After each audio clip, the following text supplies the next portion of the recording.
বাঙালি খানায় সবাইকে স্বাগত জানাই। আলুর দম খেতে কিন্তু আমরা প্রায় সকলেই পছন্দ করি। নিরামিষের দিনে অথবা পুজো আচ্চার দিনে আমরা এরকম নিরামিষ আলুর দম প্রায় বানিয়ে থাকি। এটা কিন্তু নতুন রান্না নয়, সকলেই কিন্তু সকলের বাড়িতে প্রায় এই নিরামিষ আলুর দমটি রান্না করা হয়। আমি কিভাবে রান্না করছি সেটা আপনাদের সঙ্গে আজকে আমি শেয়ার করব। দেখে নেওয়া যাক আজকের সম্পূর্ণ আলুর দমের রেসিপি। ভিডিওটি সম্পূর্ণ দেখবেন অনুরোধ রইল। আজকে রান্না করব নিরামিষ আলুর দম। এখানে আমি 500 গ্রাম আলু ছোট ছোট টুকরো করে কেটে নিয়েছি। কেটে বেশ ভালো করে ধুয়ে রেখে আপনারা আপনাদের পছন্দ মতন আলুগুলো কেটে নেবেন।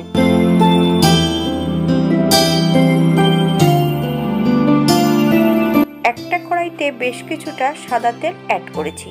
আপনারা সর্ষের তেল দিয়েও আলুগুলো ভেজে নিতে পারেন। তেল গরম হওয়া পর্যন্ত অপেক্ষা করতে হবে। এই পর্যায়ে আমি সম্পূর্ণ আলুগুলো তেলে অ্যাড করব।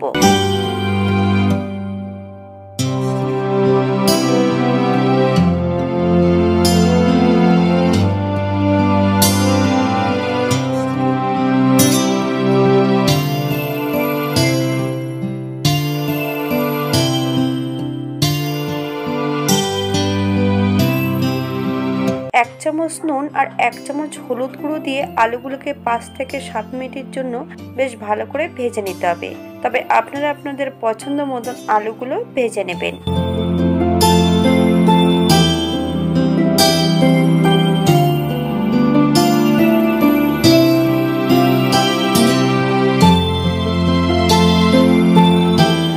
এই পর্যায়ে সম্পূর্ণ আলুগুলো তেল থেকে তুলে নিতে হবে। আপনারা আলুগুলো এর থেকে কম বেশি ভেজে নিতে পারেন।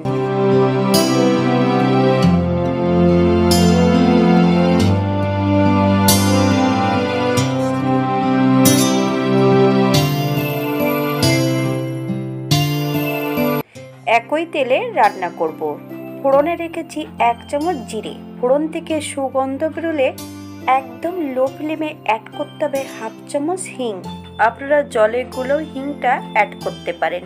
হিং থেকে সুগন্ধ বেরোলে অ্যাড করব 2টো মিডিয়াম সাইজের টমেটো বেশ মিহি করে পেস্ট করে নিয়েছি।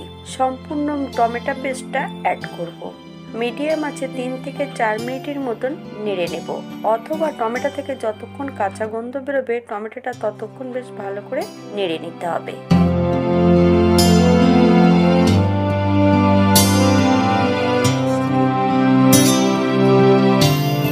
এই পর্যায়ে অ্যাড করব কিছু বাটা মশলা। আদা, জিরে, ধনে একসঙ্গে বেটে রেখেছি। 1 চামচের একটু বেশি অ্যাড করেছি। 1 চামচ শুকনো লঙ্কা বাটা। আপনারা যদি পছন্দ করেন তাহলে পরিমাণে বাড়িয়ে দিতে পারেন।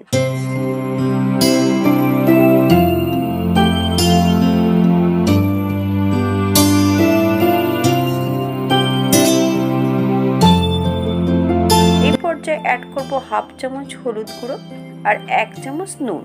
আপনারা স্বাদ অনুসারে নুনটা অ্যাড করবেন। বেশ আবার একটু নেড়ে চেড়ে নিতে হবে। তবে মশলা কষানো যত ভালো হবে তরকারির স্বাদ কিন্তু দ্বিগুণ বেড়ে যাবে। মশলা ধোয়া বাটি থেকে সামান্য একটু জল অ্যাড করব।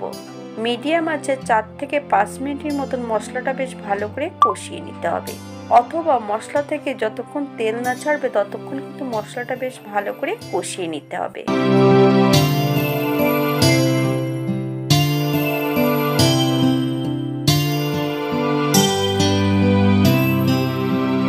এই পর্যায়ে অ্যাড করব 2 চামচ টক দই। আমি টক দইটা 1 চামচ চিনি দিয়ে বেশ ভালো করে ফেটিয়ে রেখেছি। এই পর্যায়ে আমি সম্পূর্ণ টক দইটা অ্যাড করে দিয়ে একদম লো ফ্লেমে 3 থেকে 4 মিনিটের মতন মশলাটা বেশ ভালো করে নেড়ে নেব।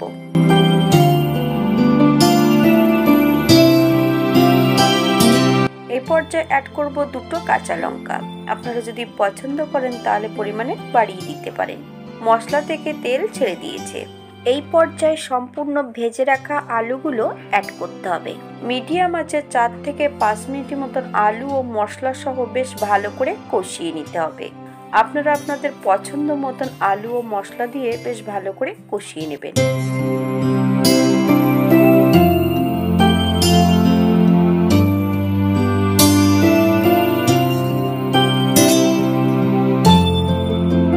এই পর্যায়ে 3 কাপ অত্যন্ত গরম জল অ্যাড করব, কারণ আলুগুলো আমি সেদ্ধ করে নিইনি, কাঁচা আলুটাই রান্না করছি, তাই জলের পরিমাণটা হয়তো একটু বেশি লাগতে পারে।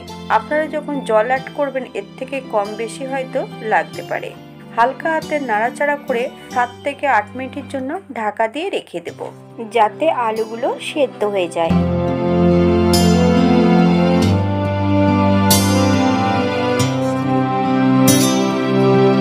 8 মিনিট পর হালকা হাতে একটু নেড়ে চেড়ে নিতে হবে। আলুগুলো সেদ্ধ হয়েছে কিনা একবার চেক করে নিতে হবে। এই পর্যায়ে আমি অ্যাড করব 1 চামচ চিনি। আপনারা স্বাদ অনুসারে নুন চিনিটা অ্যাড করবেন। আবার একটু হালকা হাতে নেড়ে চেড়ে নিতে হবে।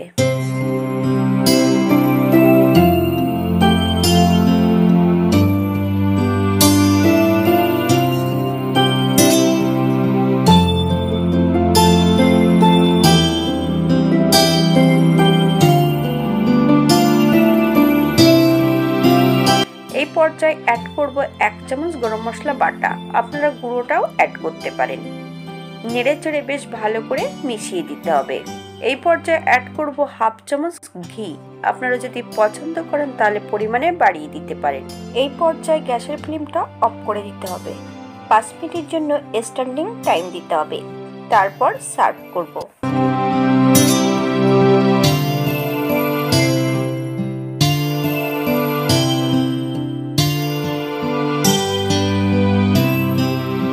এটা দেখতে যেমন ভারী সুন্দর হচ্ছে, এটা গরম ভাতে অথবা রুটি, পরোটা সবকিছুর সঙ্গে অসম্ভব ভালো লাগবে। আপনারা বাড়িতে একবার একই পদ্ধতিতে বানিয়ে নেবেন। আজকে আমি আলুর দমটা রান্না করেছি সম্পূর্ণ নিরামিষ। আপনারা যে কোনো নিরামিষের দিন এটা রান্না করতেই পারেন। যারা পেঁয়াজ রসুন পছন্দ করেন তারা মশলা কষানোর সময় পেঁয়াজ রসুনটা অ্যাড করতে পারেন। আজকের ভিডিওটি এই পর্যন্তই। অন্যদিন একটা নতুন রেসিপি নিয়ে আপনাদের সামনে আবার আমি হাজির হব। সবাই সুস্থ থাকবেন, ভালো থাকবেন। হাতে যদি একটু সময় থাকে তাহলে লাইক, কমেন্ট, শেয়ার করবেন। ভিডিওটি দেখার জন্য ধন্যবাদ।